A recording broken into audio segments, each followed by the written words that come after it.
আসসালামু আলাইকুম cooking recipe চ্যানেলে আপনাদেরকে স্বাগত জানাই। আজকে আপনাদের সঙ্গে শেয়ার করব একেবারে সহজ পদ্ধতিতে কেক বানানো।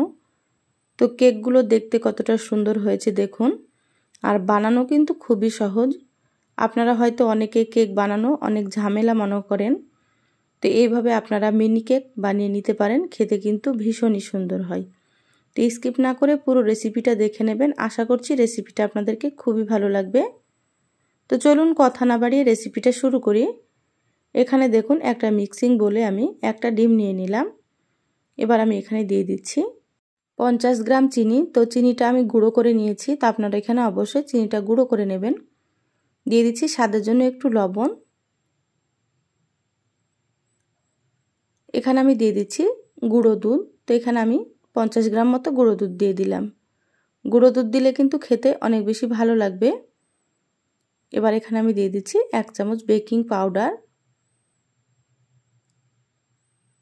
আর 1 চামচ দিয়ে দিলাম ভ্যানিলা এসেন্স। এবার সবগুলোকে খুব ভালোভাবে মিশিয়ে নেব।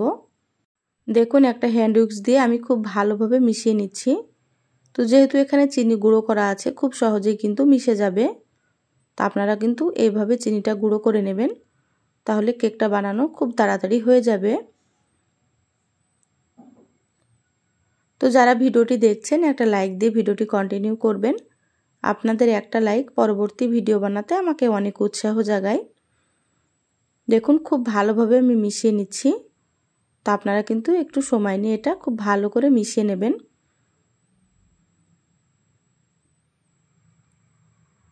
দেখুন মেশানো হয়ে গিয়েছে, আর চিনি খুব সুন্দর মতো গলেও গিয়েছে। এবার এখানে আমি দিয়ে দিচ্ছি 100 গ্রাম ময়দা।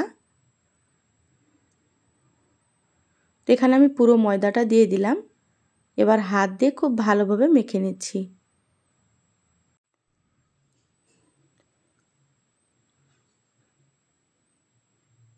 তো দেখুন মেখে নিয়েছি। এইভাবে কিন্তু মেখে নিতে হবে, আর এরকম একটু নরম করে মাখতে হবে, তাহলে কেকটা খুবই সুন্দর হবে। এবার গ্যাস অন করে আমি ফ্রাই প্যান দিয়ে দিলাম। এবার আমি এখানে দিয়ে দিচ্ছি তেল।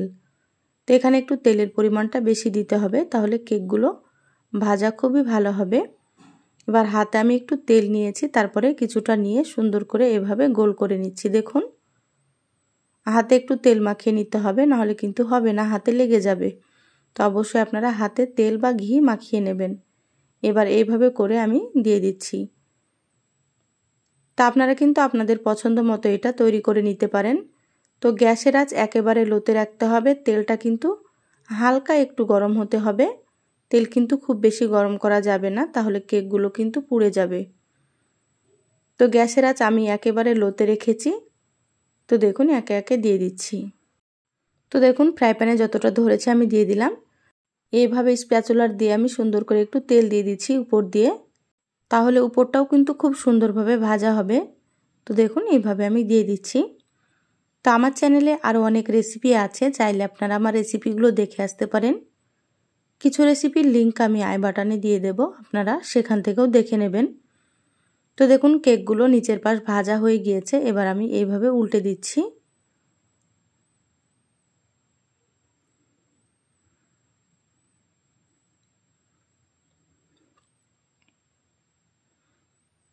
গ্যাসের আঁচ একেবারে লোতে রেখেই কিন্তু আপনারা কেকগুলো ভেজে নেবেন, তাহলে ভেতর থেকে কিন্তু কেকগুলো খুবই সুন্দরভাবে ভাজা হবে।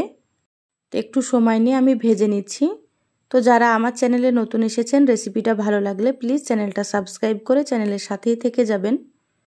দেখুন কেকগুলো খুব সুন্দর ভাজা হয়ে গিয়েছে। এবার আমি কেকগুলোকে তুলে নিচ্ছি। তো বাকি যেগুলো আছে সেগুলো আমি একইভাবে ভেজে নেব। দেখুন বাকিগুলো আমি ভেজে প্লেটে তুলে নিয়েছি। আর কেকগুলো দেখতে কতটা লোভনীয় হয়েছে আপনারা হয়তো দেখেই বুঝতে পারছেন। খেতে কিন্তু ভীষণ ভীষণ ভালো হয়। তো এইভাবে আপনারা কেক বানিয়ে একবার খেয়ে দেখবেন।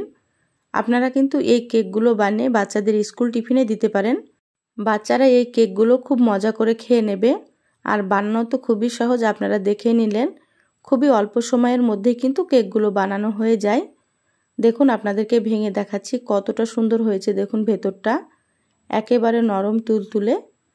তো রেসিপিটা কেমন লাগলো অবশ্যই আমার চ্যানেলের কমেন্ট বক্সে কমেন্ট করে জানাবেন।